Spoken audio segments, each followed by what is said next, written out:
Hello बच्चों, स्वागत है आप सबकी इस YouTube क्लास में। आज हम आप सबके सामने साइंस का एक बेहद इम्पोर्टेंट टॉपिक जिसके बारे में चर्चा करने वाले हैं, जिसका नाम है माइटोकॉन्ड्रिया। माइटोकॉन्ड्रिया एक ऐसी साइंस की टॉपिक है जिसके बारे में प्रतियोगी परीक्षा, चाहे तो गवर्नमेंट का परीक्षा हो या किसी भी प्रतियोगी परीक्षा हो, उसमें भरपूर मात्रा में इससे क्वेश्चन पूछी जाती है। हम यह आपके सामने यह कोशिश करेंगे इसको जितना सिंपल हो सके उतना सिंपल में इसे समझाने की प्रयत्न करेंगे। और आपसे यह रिक्वेस्ट करते हैं कि क्लास शुरू करने से पहले लाइक का बटन दबा दीजिए और सभी दोस्तों को साथ या फॉरवर्ड कर दीजिए। सभी दोस्तों को बता दीजिए कि आज का टॉपिक बहुत ही इम्पोर्टेंट है, माइटोकॉन्ड्रिया, जिसके बारे में बहुत क्वेश्चन पूछी जाती है। तो ज्यादा समय को बर्बाद न करते हुए आपकी क्लास को शुरुआत करते हैं। सबसे पहली पॉइंट है कि माइटोकॉन्ड्रिया का खोज किसने किया था। माइटोकॉन्ड्रिया का खोज करने वाला था जिसका नाम है कोलिकर। कोलिकर नामक वैज्ञानिक ने माइटोकॉन्ड्रिया का खोज किया था। माइटोकॉन्ड्रिया का खोज करने वाले कोलिकर थे। इसके बाद नामक वैज्ञानिक ने खोज किया था। बाद में अल्टमान ने बाईप्लास्ट नाम दिया, जबकि बोंडा ने माइटोकॉन्ड्रिया कहा था। ये क्वेश्चन आपसे पूछी जाएगी कि माइटोकॉन्ड्रिया का खोज करने वाला तो कोलिकर साहब थे, एक वैज्ञानिक था कोलिकर जिन्होंने माइटोकॉन्ड्रिया का खोज किया था। लेकिन माइटोकॉन्ड्रिया का जो नामकरण जो है, सबसे पहले अल्टमान ने इसे बाईप्लास्ट कहा था। इसको क्या कहा था? बाईप्लास्ट कहा था। इस माइटोकॉन्ड्रिया को सबसे पहले अल्टमान ने बाईप्लास्ट कहा था। लेकिन बाद में एक बोंडा नामक एक वैज्ञानिक था जिन्होंने इसे क्या कह दिया? माइटोकॉन्ड्रिया कह दिया। तो आपसे पूछा जाएगा कि बाईप्लास्ट को किसने नाम दिया था? तो बाईप्लास्ट नाम देने वाला था अल्टमान ने माइटोकॉन्ड्रिया को बाईप्लास्ट कहा था और माइटोकॉन्ड्रिया नाम देने वाला बोंडा। ये तीन वैज्ञानिक हैं, यहाँ पर आपको नाम याद रखनी है। माइटोकॉन्ड्रिया के अंदर डीएनए उपस्थित है जो केंद्रक के अतिरिक्त होता है। मनुष्य में एमडीएनए, माइटोकॉन्ड्रिया डीएनए मातृत्व प्रभाव उत्पन्न करता है। आपसे पूछा जाएगा कि माइटोकॉन्ड्रिया के अंदर क्या पाई जाती है? तो माइटोकॉन्ड्रिया के अंदर डीएनए, डाई न्यूक्लिक एसिड, ये पाई जाती है। किसके अंदर? माइटोकॉन्ड्रिया के अंदर डीएनए उपस्थित रहता है, प्रेजेंट रहता है। आपको याद रखना है कि माइटोकॉन्ड्रिया के अंदर कौन उपस्थित रहती है? डीएनए। इसी को हम मानव में अगर देखें तो इसको बोलते हैं एमडीएनए, माइटोकॉन्ड्रिया डीएनए, जो हमारे शरीर को मातृत्व से बहुत प्रभाव उत्पन्न करता है। मातृत्व से सबसे ज्यादा प्रभाव उत्पन्न करने वाले जो मनुष्य में माइटोकॉन्ड्रिया होता है उसका नाम है एमडीएनए। एमडीएनए ने मनुष्य के अंदर मातृत्व प्रभाव को सबसे अधिक प्रभावित करता है, सबसे ज्यादा प्रभावित करता है। माइटोकॉन्ड्रिया में 70S राइबोसोम भी उपस्थित होता है। आपको राइबोसोम के बारे में बताए थे कि राइबोसोम दो रूप में होती है। सबसे बड़ी वाली 80S होता है और छोटी वाली क्या होती है? 70S। तो आपसे पूछा जाएगा कि इस माइटोकॉन्ड्रिया के अंदर कितने एस वाला राइबोसोम होते हैं? तो 70S वाला राइबोसोम होते हैं। इस माइटोकॉन्ड्रिया के अंदर 70S का राइबोसोम होता है। कितने एस का राइबोसोम होता है जी? 70S का राइबोसोम होता है। फिर इसके बाद यह दोहरी झिल्ली से ढकी हुई अर्धस्वातंग संरचना है। इसको बोलते हैं डबल मेम्ब्रेन। ये माइटोकॉन्ड्रिया जो है, इसके ऊपर में जो एक लेयर देख रहे हो, ये वाला जो लेयर देख रहे हो, और इसके एक नीचे एक और लेयर है, यानी 2 लेयर से घिरा हुआ है कौन? माइटोकॉन्ड्रिया। इसलिए बोलते हैं कि माइटोकॉन्ड्रिया जो है दोहरी झिल्ली से ढकी होती है, या इंग्लिश में इसको बोलते हैं डबल मेम्ब्रेन से ढकी हुई। डबल मेम्ब्रेन से ढका हुआ एकमात्र आपको यहाँ पर दिखाई दे रही है, वो है कौन? माइटोकॉन्ड्रिया। माइटोकॉन्ड्रिया का नामकरण किसने किया था? खोज सबसे पहले किसने किया था? तो खोज करने वाला कॉलिकर थे, और इसके पहले हम अल्टमान ने इसको क्या बोला था? बायोप्लास्ट बोला था। और सब फिर उसके बाद माइटोकॉन्ड्रिया नाम किसने दिया? तो बोंडा ने दिया। 3 वैज्ञानिक का नाम बताए। माइटोकॉन्ड्रिया के अंदर डीएनए पाया जाता है, और डीएनए का मतलब बताए, इसको अलग एक टॉपिक बना के हम लेके आएंगे, डीएनए और आरएनए स्पेशल समझाएंगे। ये मनुष्य में जो होता है एमडीएनए, और हमारे मातृत्व को सबसे ज्यादा प्रभावित कौन करता है? एमडीएनए। एमडीएनए सबसे ज्यादा प्रभावित करता है। माइटोकॉन्ड्रिया के अंदर कितनी एस का राइबोसोम होता है? 70 एस का राइबोसोम होता है। इसके बाद इसको ऊर्जा घर, पावर हाउस भी कहते हैं, क्योंकि श्वसन क्रिया के दौरान कोशिका द्रव्य में प्रवेश O2 माइटोकॉन्ड्रिया में पहुंचकर ग्लूकोज का दहन करते हैं, जिससे केवल और केवल चक्र के माध्यम से ऊर्जा का उत्पादन होता है। आपसे बोला जाएगा, इस सबसे बार बार क्वेश्चन सबसे अधिक गवर्नमेंट एग्जाम में पूछा जाता है कि पावर हाउस ऑफ सेल किसे कहते हैं? माइटोकॉन्ड्रिया का पावर हाउस ऑफ सेल कहा जाता है, ऊर्जा का घर कहा जाता है। ऊर्जा का निर्माण इस माइटोकॉन्ड्रिया में होती है, इसलिए माइटोकॉन्ड्रिया को power house of the cell या ऊर्जा का गृह घर कहा जाता है।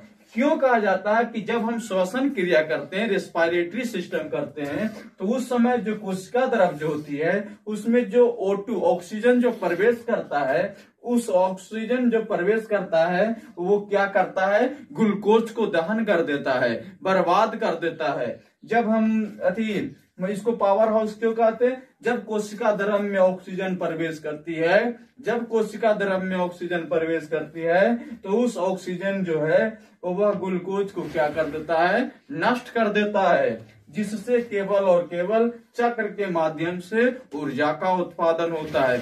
जब वह घूमती रहती है, इसके माध्यम से वह चक्र ऊर्जा का उत्पादन होता है, न कि इस ऑक्सीजन के माध्यम से ऊर्जा की उत्पादन होती है। इसलिए हम माइटोकॉन्ड्रिया को क्या कहते हैं? Power house of the cell कहते हैं। फिर उसके बाद यह एटीपी एडिनोसिन ट्राइफॉस्फेट के रूप में उत्पन्न होता है। अब पूछा जाएगा आपसे सबसे इंपॉर्टेंट क्वेश्चन, इसको तो स्टार लगा लो, ये क्वेश्चन तो आपसे बार बार पूछी जाती है कि बताओ कि इस माइटोकॉन्ड्रिया में जो ऊर्जा का निर्माण होता है, माइटोकॉन्ड्रिया में जो ऊर्जा बनता है, वो किस रूप में बनती है?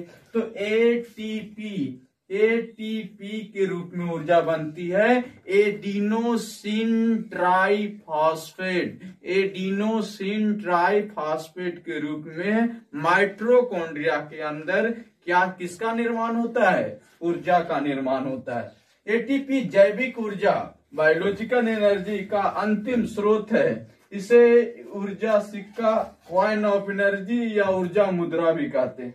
जो एटीपी जो है हमारे पास, ये एक जैविक ऊर्जा होती है, बायोलॉजिकल एनर्जी। आपसे पूछा जाएगा कि एटीपी कैसी एनर्जी है? Biological energy. एटीपी कैसी ऊर्जा है? बायोलॉजिकल एनर्जी है।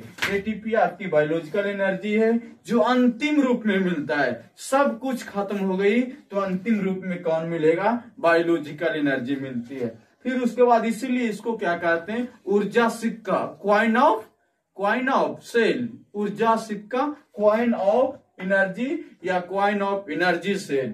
ऊर्जा सिक्का किसे कहा जाता है? इसको कहा जाता है, एटीपी को कहा जाता है, या ऊर्जा मुद्रा कहा जाता है। ऊर्जा मुद्रा कहा जाता है किसको? एटीपी को। एटीपी कैसी ऊर्जा है? तो जैविक एनर्जी है। इसको क्या कहा जाता है? ऊर्जा सिक्का, क्वाइन ऑफ एनर्जी कहा जाता है, या इसी को ऊर्जा मुद्रा भी कहा जाता है। यह जो पॉइंट यहाँ पर, किसी मनुष्य में उसके माँ का गुण पिता की अपेक्षा ज्यादा होती है। अब क्यों होता है इसकी बात कर रहे हैं। ये जो एग सेल देख रहे हो, जिसको ओवम सेल कहते हैं, ओवम कहते हैं, अंडाणु कहते हैं, ये माँ में ही उसकी बच्चा का निर्माण होता है, संतान का निर्माण होता है। यहीं पर फर्टिलाइजेशन का काम होता है, निषेचन का काम होता है। क्यों अधिक होता है पिता की तुलना में? हमारी प्रश्न यह है कि उसकी माँ का जो गुण है पिता की गुण से सबसे अधिक होता है किसमें? वो जो नए मनुष्य जन्म लेता है उसमें। क्यों होता है? एक तो कारण है, क्योंकि माँ बच्चे के जन्म के लिए अपनी अंडाणु कोशिका को प्रदान करती है। जब बच्चा का जन्म होता है तो माँ अपने पूरे ओभम का पूरा दे देती है। पूरा ओभम में ही निषेचन जितना भी प्रकार का काम होता है उसकी माँ में ही ओभम सेल में होता है। सबसे ज्यादा योगदान निभाती है ओभम सेल अंडाणु कोशिका, जबकि पिता केवल शुक्राणु का केंद्रक अंडाणु ओभम तथा शुक्राणु के केंद्रक में उपस्थित गुणसूत्र क्रोमोसोम तो बराबर ही रहते हैं। जैसे कि ये पिता जो ये तो माता तो पूरा ओभम सेल दे दी, ये पूरा ओभम सेल दे दी, अंडाणु कोशिका दे दी, लेकिन ये पिता क्या करते हैं?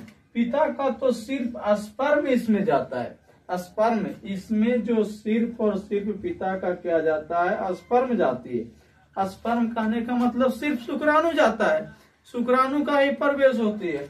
इस स्थिति में क्या है, बाकी जितना गुण सूत्र था क्रोमोसोम वो तो बराबर ही है। जैसे 23 जो पेयर माता में जो है और 23 पेयर पिता में है, ये दोनों की तो समान है, दोनों पेयर में मौजूद होते हैं। माता में भी 23 पेयर होता है यानी 46 क्रोमोसोम, इसमें भी 46 होता है। बाकी सब कुछ समान होता, बाकी सब स्थिति समान होती, लेकिन सबसे ज्यादा प्रदान करने वाली ओभम सेल जो माँ में उपस्थित होती है। इस वजह से, लेकिन ये भी एक कारण है, लेकिन अंडाणु यानी ओभम कोशिका में उपस्थित mDNA तथा उसके दर जीवन के गुणों का प्रभाव अधिक कर देता है, अधिक हो जाता है। यानी कि जब ओभम अंडाणु में जब उसकी निषेध होता है, मतलब कि अंडाणु में जो उपस्थित mDNA जो होता है, माइटोकॉन्ड्रिया जो डीएनए होता है, वो तो पहले से उसको मौजूद था इस ओभम में, और बाद में जब इसकी जीन प्रवेश करती है यहाँ से, उस प्रभाव को और क्या कर देता? तेज कर देता। जैसे तुम अपोजिट एक एग्जाम्पल से समझो कि हमारे पास 10 रुपया पहले से, हमारे पास कोई परिवार आए फिर वो 10 रुपया दे के चले गए, तो हमारा क्षमता बढ़ गया कि घट गया? क्षमता बढ़ गई। वही बात यहाँ पर, mDNA तो पहले से मौजूद था यहाँ पर, फिर उसके बाद जब जीन प्रवेश की ये माता पिता के द्वारा इसमें, तो इसका दर रेट तो और बढ़ गया, यानी क्षमता तो और बढ़ गई। इसी क्षमता को, इसी प्रभाव को हम क्या कहते हैं? इसी प्रभाव को मातृत्व प्रभाव, मेंटल इफेक्ट कहा जाता है। मातृत्व प्रभाव मेंटल इफेक्ट कहा जाता है, याद रखना।